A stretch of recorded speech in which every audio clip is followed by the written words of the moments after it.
Jadi dulu saya bekerja di Los Angeles sebagai aktor film dan televisi. Saya baru saja membuat film yang mendapat beberapa nominasi Oscar, dan saya memerankan tokoh yang cukup terkenal. Saya memerankan Cassius Clay. Jadi seseorang yang dikenal banyak orang mendapat banyak kritikan.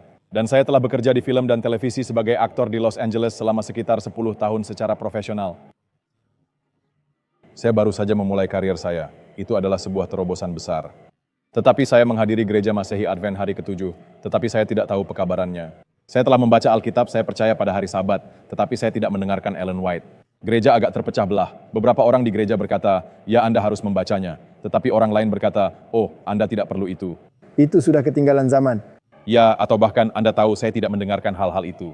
Jadi bagi saya sebagai orang yang datang ke gereja, jika kalian bahkan tidak yakin tentang hal itu, Ellen White, saya tidak ingin berurusan dengan itu. Jadi saya pergi ke gereja pada hari Sabat, tetapi sungguh saya tidak pernah menyebut diri saya sebagai seorang Advent. Saya hanya seorang yang percaya pada hari Sabat. Saya percaya kepada Alkitab. Lalu terjadilah pandemi COVID. Dan beberapa waktu sebelumnya ketika saya masih tinggal di Vancouver, seorang teman saya memberi saya seri Total Onslaught. Dan saya menontonnya sekitar 5 menit, dan saya berkata, orang ini gila. Orang ini gila. Saya membuangnya. Saya mengembalikannya kepada teman saya, namanya Israel. Saya berkata, Israel, terima kasih, saya rasa ini agak berlebihan bagi saya, cukup sudah. Dan kemudian COVID terjadi beberapa waktu kemudian, bertahun-tahun kemudian, dan saya sedang duduk di apartemen saya di Studio City. Saya melihat keluar jendela ke Hunger Boulevard, dan saya melihat truk militer, lalu saya melihat berita. Saya lihat Naomi Campbell pakai baju hazmat di Bandara Los Angeles. Saya melihat Hollywood, tidak ada mobil di Hollywood, di Highland Ave.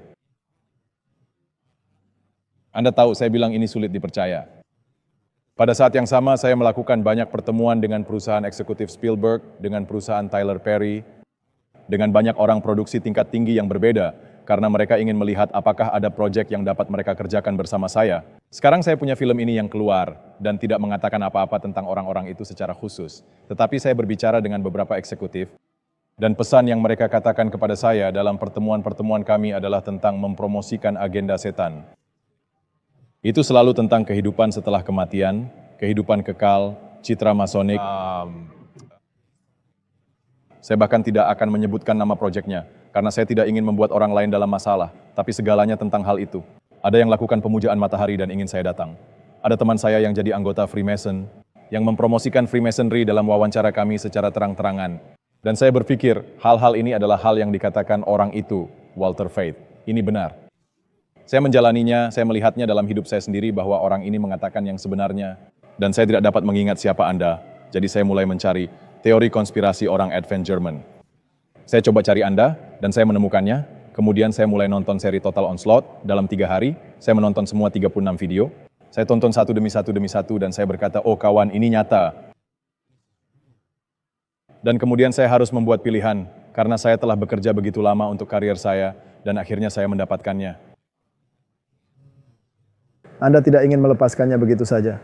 Ya, dan pada waktu yang sama, saya sadar bahwa pesan ini adalah kebenaran, dan Yesus benar-benar akan datang.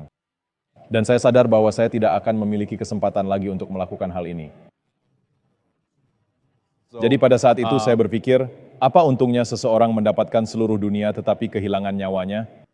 Saya percaya Yesus akan datang dan bahwa pesan itu benar. Saya mulai mendengarkan pendeta saya, Dr. O, karena hal itu muncul setelah saya menonton Anda.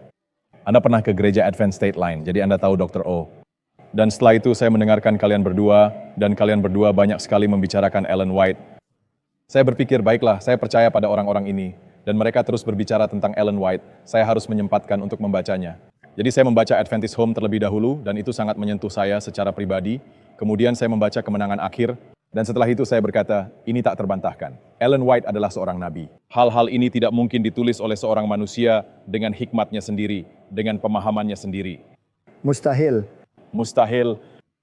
Jadi ya, begitulah panggilan itu datang kepada saya. Kemudian Tuhan menarik saya ke dalam pelayanan ketika saya keluar Hollywood. Tahukah Anda betapa senangnya saya melihat hal itu, karena Anda adalah orang yang dapat memengaruhi pikiran, dan Anda harus membuat pilihan, benar? Ya. Dan pilihan itu bersifat keselamatan. Dan Anda melihat semua orang di luar sana terjebak dalam sistem. Dan motivasi yang saya miliki dalam membuat Total Onslaught bukanlah untuk menjadi sensasional seperti yang diyakini banyak orang, tetapi untuk mencerahkan mereka yang terjebak dalam sistem tersebut, untuk membuat mereka sadar di mana mereka terjebak dan membuat keputusan untuk keluar. Puji Tuhan, saya bisa katakan secara pribadi hal ini mempengaruhi saya. Saya ingin mengatakan bahwa saudara perempuan saya, Bianca, dia akan senang bahwa saya menyebutnya. Dan sahabat saya, Serene Knight, adalah dua orang lain yang melihat video itu. Mereka melihat bahwa itu adalah kebenaran, dan mereka melakukan perubahan total dan jadi melakukan pelayanan. Pindah dari dunia di mana mereka berada di dalamnya, dibaptiskan, dan sekarang menjadi anggota gereja Masehi Advent hari ke-7. Jadi saya sangat bersyukur atas pekerjaan yang Allah lakukan melalui hal itu.